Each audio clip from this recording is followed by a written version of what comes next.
experiences, in particular in Desert Storm, one of the things that they did was taught me how to deal with fear. And it's not like you don't become afraid of some things, but I think I learned how to face fear differently, not to always run from a complicated situation. Um, I try to also teach that, when whether it's powerlifting, whether it's wrestling, whatever it may be, I try to teach the most important thing is how to deal with intimidation Okay. because things can intimidate you. Getting that operations order, knowing that you're going into war, the chaplain comes, give you your last rites.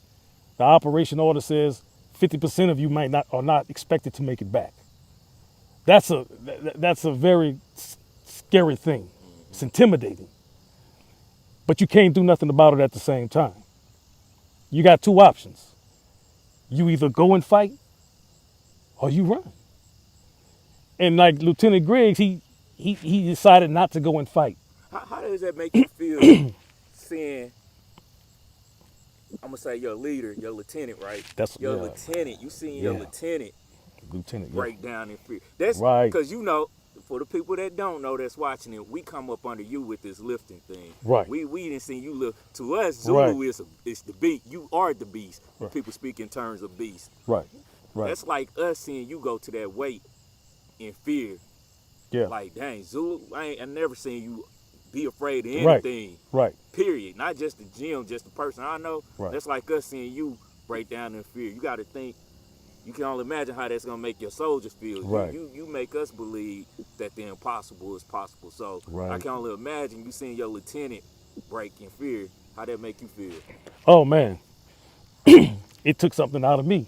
Wow. It made fear try to overtake me. That's the thing. Excuse me, I'm dealing with a little cold, bro.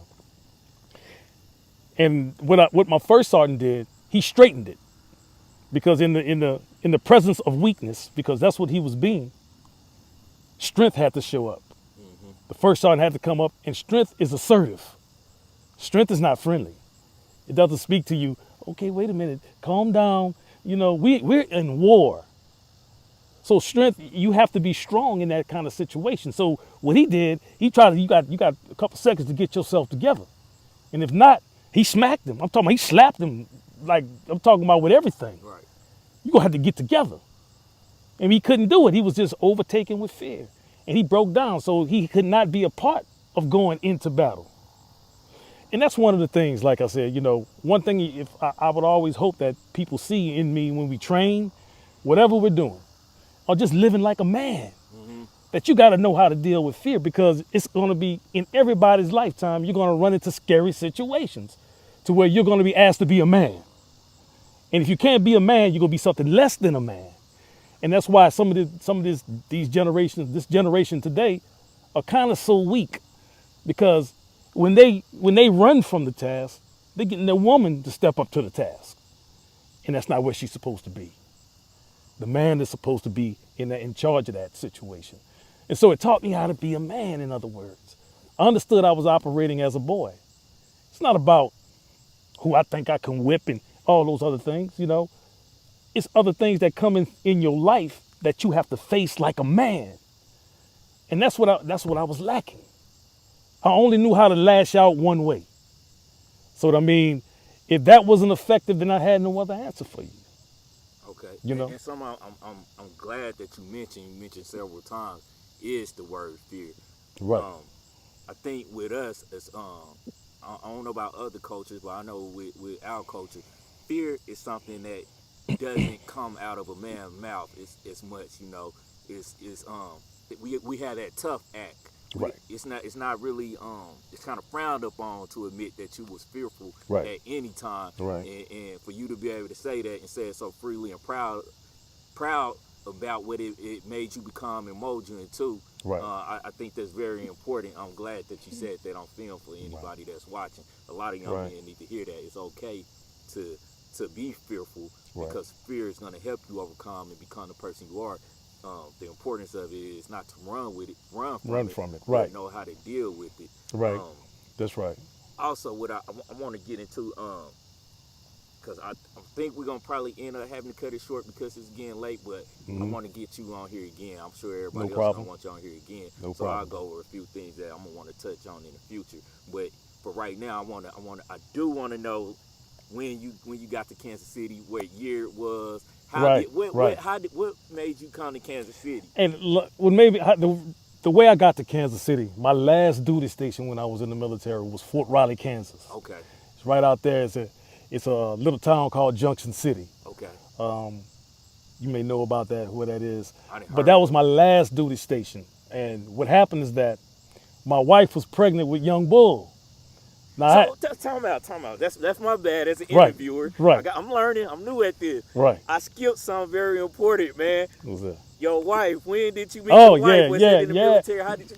Man, I missed. Yeah, man. Me and my wife been married 30 years now. Okay. This last September 6th was our 30-year anniversary. I met my wife thank you, brother. Thank you. I met my wife right before I went in the military. Okay. Right before I went in. So she's from Louisiana? She's from Louisiana too, but she's not from New Orleans. She's from a place called Franklin, Louisiana. Okay. Which is a little town, where my father was from. It's more of a country town. It's not like the city like New Orleans. I remember, I'm from Mississippi. That's right. So you know what's up. You know what's going on with that. Yeah.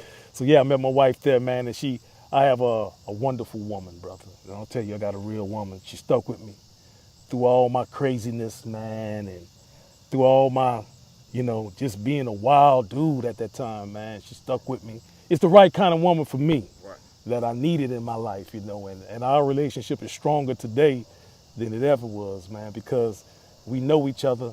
I have a lot of respect for her, to where I won't do nothing to embarrass her, to shame her, because I understand how to live like a man. Right. And prior to that, didn't know how to live like a man.